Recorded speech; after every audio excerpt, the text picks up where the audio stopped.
that is an excellent point, and that is a challenge because you're right. It's rare that you bring in a salesperson that hits the ground running when you bring them in. It takes some time to understand what you're selling, your pitches, and so forth.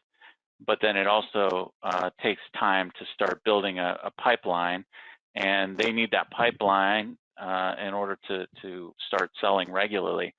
And I would say too, I'm a big believer in having a sales engine. And when I say a sales engine, it means you're able to regularly sell a predictable amount of revenue. So you understand what it takes, what inputs are needed essentially into the sales process in order to come up with a certain amount of revenue and certain revenue types. That's what I would call a sales engine. It's certainly a lot simpler to plug. If you have a sales engine established, it's certainly a lot easier to grow a sales team. And that may mean that you already have a salesperson that is successful. That's typically what that means, or two, and then plugging in a new salesperson is actually pretty straightforward and simple. And it's also easy to understand when that new salesperson is being successful or not successful, because you have something to compare to, right? So I would say the biggest challenge for MSPs is that first true salesperson. A lot of times the owner is kind of a part-time salesperson, and they've gotten the company to a certain point, and now that owner becomes kind of the bottleneck in new sales because they're not able to kind of keep up with the demand and to keep at it.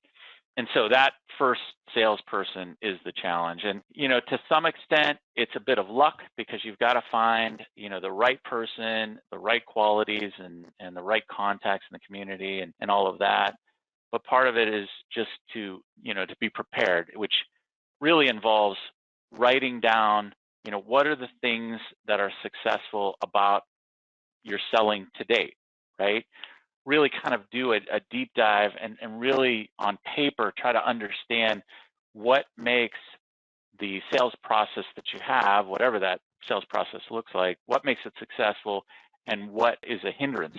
A lot of times when you look at an owner-driven sales model, a lot of times the biggest challenge is not so much adding a salesperson, it's the fact that the owner is selling from a position of technology, meaning they're very technical.